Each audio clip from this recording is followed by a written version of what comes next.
गुरुदेव ज्ञान संग्रह नमः। प्रिय दर्शकों नमस्कार, मैं ज्योतिष आचार्य जिगर पर एक बार फिर आप सबका स्वागत करता हूं। और नए अगर आप फेसबुक पर है या यूट्यूब पर है तो आप मेरे इस यूट्यूब चैनल को लाइक करिए, सब्सक्राइब करिए, नोटिफिकेशन बेल को दबाना ना भूलिएगा। अब जो लोग मुझे पहली बार सुन रहे हैं या देख रहे हैं उन श्रोताओं को मैं बतलाना चाहूँगा कि मेरे फल कथन जो भी रहते हैं वो लगन राशि के आधारित रहते हैं। बड़े सामान्य तौर पर मेरे फल कथन रहते हैं। अगर आप विशेष परिस्थिति से गुजर रहे हैं तो नीचे दिए गए नंबर पर आप फीस जमा करवा करके आप मेरा संपर्क कर सकते हैं।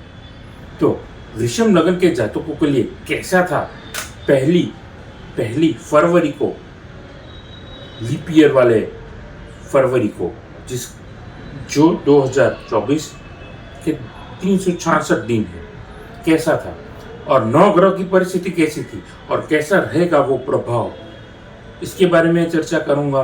उसका प्रभाव तुम्हारे व्यक्ति पे कैसा रहेगा, जो लोग जीवन साथी ढूंढ रहे हैं, जो लोग नौकरी कर रहे हैं, उनके लिए मनचाही जगह पे प्रमोशन मिलेगा या जिस जगह पर काम कर रहे हैं वहां पर उनको प्रमोशन मिलेगा। ऐसे बहुत सारे होंगे आपके सवाल और उन सवालों के मैं जवाब देने का प्रयास करूंगा। तो ज़्यादा देर ना करते हुए आइए प्रश्न कुंडली की ओर आपका ध्यान केंद्रित करना चाहूँगा। जैसा कि आप उन कुंडली में अभी आप देख रहे हैं, वृषभ लगन के जातकों के लिए यहाँ पर 12वें भाव में गुरु विराजे है, वहीं पर चंद्रमा केतु के साथ में पंचम भाव में विराजे है। अष्टम भाव में धनु राशि में मंगल, शुक्र और बुध तीनों ने मिलाकर के त्रय ग्रही योग वाली परिस्थिति का निर्माण किया है। वहीं पर सूर्यदेव 9 ग्रहों के राजा भाग्यस्थान में मकर राशि में विराजे है। कर्म के घर में लगन को पूर्ण तरीके से बल देते हुए बल देते हुए कुंभ राशि में शश नामक पंच महापुरुष राजयोग का निर्माण कर रहे हैं। वहीं पर राहु आपके लाभ स्थान में आपकी वृद्धि दे रहे हैं और देवगुरु बृहस्पति 12वें भाव में विराजे है। तो ये थी 9 ग्रह की परिस्थिति। 12वें भाव में जो देवगुरु बृहस्पति है उनकी पंचमेश दृष्टि आपके माँ के घर में विशेषता से जा रही है। यानी कि आप लोन के संबंधित कोई प्लानिंग कर रहे हैं नया घर खरीदने का, तो विशेषता से आपको सुख सुविधाओं में ये वृद्धि ला सकता है। थोड़ी स्ट्रगल हो सकती है, लेकिन अगर क्लीन जगह होगी, पॉजिटिव ऑरा वाली जगह होगी और आपके डॉक्यूमेंट्स क्लियर होंगे तो आपको नए घर की ओर आपके वो 9 ग्रह की परिस्थिति इशारा दे रही है।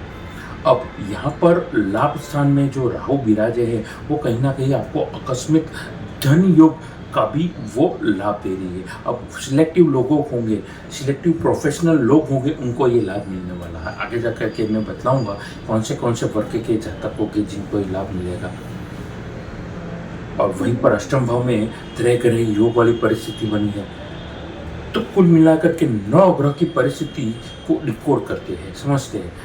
अपनी वाणी को यहीं पर प्रारंभ करता हूँ। छोटा सा फिर से निवेदन करना चाहूँगा कि मेरे इस YouTube चैनल को ज़्यादा से ज़्यादा लाइक करिए, सब्सक्राइब करिए और हाँ, नोटिफिकेशन बेल को दबाना ना भूलिएगा। अब मैं बातचीत करना चाहूँगा यहाँ पर वृषभ लगन के जातकों के लिए। देखिए, 2 चीज़ों पे उनको ध्यान रखना है। खुद की पर्सनालिटी को किस तरीके से वो ग्रूम कर सकते हैं, खुद की ऑरा को किस तरीके से वो पॉलिश करके रिप्रेजेंटेबल करना आपको सीखना पड़ेगा और किस तरीके से आप कर सकते हैं ये जानना भी पड़ेगा। दूसरी बात ये बतलाना चाहूँगा कि आपको आपके इम्प्रेशन पर भी बहुत ध्यान देना होगा। अभी तक अगर आपने लेथार्जिक तरीके से ये निगलेक्ट किया है अपनी इम्प्रेशन को, किस तरीके से आप अपनी इम्प्रेशन यानी अपनी खुद की छाप, खुद की छवि छोड़ करके जाते हैं, वो कैसी है, अभी तक अगर जिंदगी में नहीं किया है वो काम करिए। यकीन जानिए आपके लिए आर्थिक बरकत होगा, पॉजिटिवली आपके लिए अंदरूनी आपके मन को बहुत शांति मिलेगी और आपके लिए सुखद अनुभव ये पूरे महीने में आपको मिलने वाला है। तीसरी बात बतलाना चाहूँगा, यहाँ पर खुद को अपग्रेड करना ना भूलिए। ज़िंदगी में जिस फ्लो से अगर ज़िंदगी जाती है, खुद को उस फ्लो के साथ ढालिए, फ्लेक्सिबिलिटी लाइए खुद के स्वभाव में। मैं यही चीज़ करूँगा, मैं ये चीज़ नहीं करूँगा, इन सारे तर्क विचारों में अगर आप घुसे रहेंगे तो प्रगति आपकी रुके रहेंगी। स्टैग्नेंट सा ये वक्त आपको वो ठहरावपन आपकी ज़िंदगी में रहेगा, कहीं ना कहीं चिड़चिड़ा और इरिटेशन की ओर आपको फिर वो ले जा सकता है। तो क्या कर सकते हैं, तो खुद को अपडेट करिए, फ़ायदा होगा। वक्त के साथ पोलाइट रहिए, फ्लेक्सिबल रहिए, यकीन जानिए फ़ायदेमंद ये परिस्थिति रहेगी, आपको बहुत मज़ा आएगा। अब यहाँ पर बिजनेस वन के लिए मैं बताना चाहूँगा, नया कोई भी काम अगर आप करेंगे फ़ायदा रहने वाला है। बिजनेस एक्सपांड करना है, नई ब्रांच खोलनी है, या फिर नए एम्प्लॉयज़ हायर करना है, नया डिपार्टमेंट खोलना है, अभी तक आप सोच ही रहे थे और एग्जीक्यूट करने का सोच रहे हैं, यकीन जानिए बड़ा वाइज स्टेप उठाया, बड़ा सोच समझ करके आपने डिसीजन लिया है, आपके लिए बरकत होगी। अब कौन से वर्क होंगे और कौन से फील्ड के लोग होंगे जिनको ये फ़ायदा होने वाला है, तो सुनिए। केमिकल, आयरन, मशीनरीज, या फिर अगर आप मैन्युफैक्चरिंग यूनिट संभालते हैं, बिजली के संबंधित काम कर रहे हैं, आपको फ़ायदा होगा। ट्रांसपोर्टेशन, रोड, बिल्डिंग मटेरियल, आपको ट्रेडिंग का संबंधित काम हो गया, मार्केटिंग के संबंधित काम हो गया, आप ट्रेडिंग का काम करते हैं, लिकर का काम करते हैं, ट्रांसपोर्टेशन के संबंधित काम करते हैं, यकीन जानिए फ़ायदेमंद ये परिस्थिति रहने वाली है। क्योंकि कहीं ना कहीं आपके केंद्र में जो बैठे हुए शनि है, वो शश नामक पंच महापुरुष योग में ऐसे एक मजबूत शनि पंच महापुरुष राजयोग बनाते हैं, फ़ायदेमंद ये परिस्थिति बना रही है। इन जो भी वर्ग के संबंधित जातक है ना, उनके लिए ये वक्त बेहतर से बेहतरीन होने जा रहा है। आगे बतलाना चाहूँगा यहाँ पर नौकरी पेशा वर्ग के जातकों के बारे में। नौकरी पेशा लोगों के लिए, अगर आप एम्प्लॉई है, एक्टिव हो जाइए। अभी तक सुस्तीपना था जिंदगी में, हो जाएगा ये तो हम चला लेंगे, वो एटीट्यूड, लिंगरिंग एटीट्यूड, ढीला एटीट्यूड नहीं चलेगा। खुद को एक्टिव करना पड़ेगा, प्रोएक्टिव बनना पड़ेगा। अंग्रेजी में कहूँ तो you need to pull up your socks and tie up your shoelaces, because this is the right time for you to wake up and run towards your work. मतलब खुद को उजागर करिए, अपने काम की ओर दौड़िए, अग्रेसर करिए, कोई भी काम उठाते हुए पहल करिए। ये मत सोचिए मेरा फ़ायदा क्या है, मुझे ये इसकी मदद करने से या मेरे एक्टिव होने से बाजू वाले को मदद मिलेगी, ये सोचना बंद करिए। एज ए एम्प्लॉय आप खुद के नॉलेज को, खुद की स्किल को किस तरीके से अपडेट कर सकते हैं, उसके बारे में सोचिए। यकीन जानिए आपके लिए फ़ायदा होने वाला है। मेरे ख्याल से ये उपाय है, लेकिन लगातार करना होगा, लॉन्ग टर्म के बाद आपको फ़ायदा रहेगा। आगे मैं बतलाना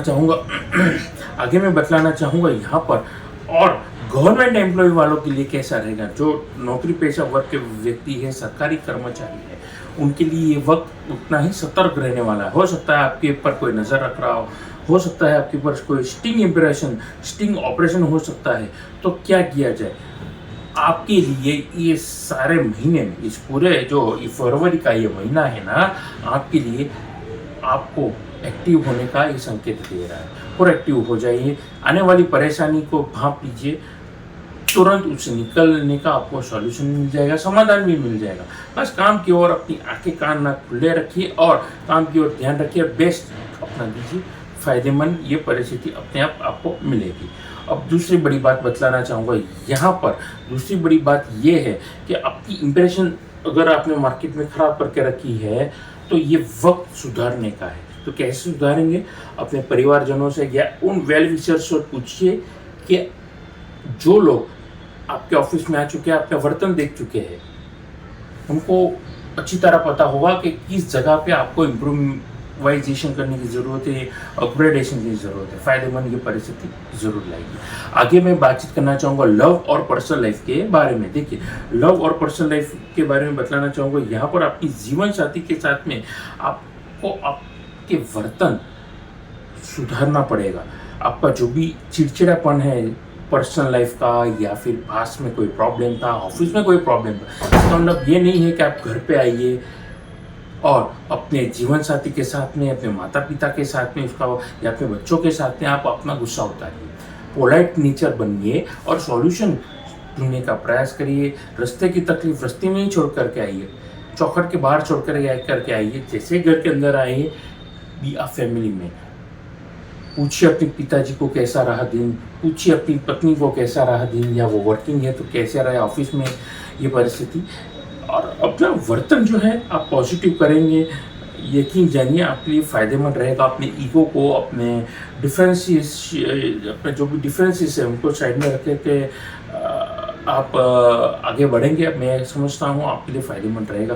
बेफिजूल का जो ईगो है वो कहीं ना कहीं आपके नाक के आड़े आ रहा है और आपके बनते हुए काम अपने प्रोफेशनल लाइफ में और पर्सनल लाइफ में दोनों बिगाड़ रहा है। तो फ्लेक्सिबल नेचर के बनने का प्रयास करिए, पानी के जैसा बनने का प्रयास करेंगे, फायदेमंद ये परिस्थिति अपने आप आपको दर्शाती रहेगी। विद्यार्थी वर्ग के बारे में बतलाना चाहूँगा, वृषभ लग्न के जातकों के बारे में। यहाँ पर विद्यार्थी वर्ग जो भी मुझे सुन रहे हैं ना, उनके लिए ये इंफॉर्मेशन टेक्नोलॉजी का युग है। इंफॉर्मेशन टेक्नोलॉजी के संबंधित आप पढ़ाई कर रहे हैं, just stay focus towards your result and education. आपको खुद की पढ़ाई की ओर ध्यान केंद्रित करना है और सिर्फ मेहनत करनी है। अगर आप अर्जुन की तरह एकत्रित होकर के अपना ध्यान बिल्कुल उसी जगह पर रख करके चलेंगे, रिजल्ट की ओर रख करके आगे बढ़ेंगे, यकीन जानिए फायदेमंद ये परिस्थिति आपको दर्शाएगी। आगे बतलाना चाहूँगा, यहाँ पर विद्यार्थी वर्गों के लिए आपकी ओवर कॉन्फिडेंस आपको तकलीफ दे सकता है। तो ओवर कॉन्फिडेंस में कोई कमिटमेंट ना दीजिए, कोई दोस्तों पे, यारों पे भरोसा ना करिए, आपके लिए तकलीफ हो सकती है। या वो कुछ ऐसा अनएक्सपेक्टेड अनुभव करवाएंगे तो जो आपकी आंख खोल देगा, क्योंकि ऐसा कहा जाता है जिस पर आपने आंख बंद करके भरोसा किया है वही अक्सर आंखें खुलने का काम करते हैं, ध्यान में रखिएगा। आगे बतलाना चाहूँगा यहाँ पर आपके स्वास्थ्य के बारे में। पॉजिटिव माइंडसेट के साथ काम करिए, जिंदगी में कोई भी काम हो पॉजिटिवली एडॉप्ट करेंगे, फायदेमंद रहेगा। पुराना कोई चोट दुर्घटना से आपको तकलीफ थी, आपको मुक्ति मिल सकती है, क्योंकि कहीं ना कहीं मैं समझता हूँ यहाँ पर जो शनिदेव है उनकी प्रेजेंस जो केंद्र प्रभाव दे रहे हैं वो कहीं ना कहीं वो नाश कर रहे हैं पुरानी चोट, दुर्घटना या तकलीफ से, शारीरिक तकलीफों का वो नाश कर रहे हैं। तो ये थी मेरे उपाय और मेरी बातचीत। उपाय के बारे में बात में करना चाहूँगा, तो ये थी मेरी बातचीत, ये थी मेरे फल कथन। अब उपायों में मैं शनि की बात कर रहा था, तो ये लीजिए खूबसूरत सा उपाय। शनिवार वाले दिन शनिदेव की जो पत्थर स्वरूप मूर्ति होती है, देव स्वरूप नहीं, पत्थर स्वरूप जो मूर्ति होती है, उनके दर्शन करिए। तेल, काढ़े उड़द की दाल आदि आप चढ़ाइए और उनसे प्रार्थना करिए, हे शनिदेव मेरे संकट दूर करिए ना। एक छोटे से गिलास में आपको तेल मिलेगा मंदिर से, या घर से ले जाइए और बहते हुए तेल में से शनिदेव के दर्शन करिए। जो भी आपकी नेगेटिव ऑरा होगी उनके अंदर समाहित हो जाएगी, वो एब्जॉर्ब कर लेंगे आपकी नेगेटिविटी या शनि के संबंधित जो भी नेगेटिव ऑरा है, आपके थॉट प्रोसेस है, वो एब्जॉर्ब कर लेंगे। और जब आप वो प्रोसेस खत्म कर देंगे पूजा का, तो हो सके तो परिक्रमा कर देंगे। चमत्कारिक है ये प्रभाव। परिक्रमा करने के बाद बाहर आइए, यकीन जानिए आपके विचारों में ये बहुत सारी तब्दीली आपको देखने को मिलेगी। क्या तुरंत मिलेगी? जी नहीं, तुरंत बिल्कुल नहीं मिलेगी। लगातार हर शनिवार ये करते रहिए, फायदेमंद ही परिस्थिति रहेगी। उसके बाद क्या करेंगे? उसके बाद हनुमान जी के मंदिर जाएंगे, वो भी शनिवार वाली रात को। हनुमान चालीसा के पाठ करना आपके लिए अत्यंत लाभदायक परिस्थिति को निमंत्रण दे रहा है। उसके अलावा दुर्गा पूजा, माफ कीजिएगा, दुर्गा के संबंधित कोई भी पूजन करेंगे या दुर्गा सप्तशती या अन्य कोई माँ भगवती के पाठ करेंगे, आपके लिए लाभदायक ये परिस्थिति रहेगी। तो ये थे मेरे उपाय। यहीं पर अपने वाणी को आराम देते हुए आप कोई विश्लेषण करवाना चाहते हैं, घर के ऑफिस का वास्तु कंसल्ट करवाना चाहते हैं, या अच्छी क्वालिटी के रुद्राक्ष सर्तन या श्री यंत्र लेना चाहते हैं, तो नीचे दिए गए नंबर पर आप मेरा संपर्क कर सकते हैं। नमस्कार।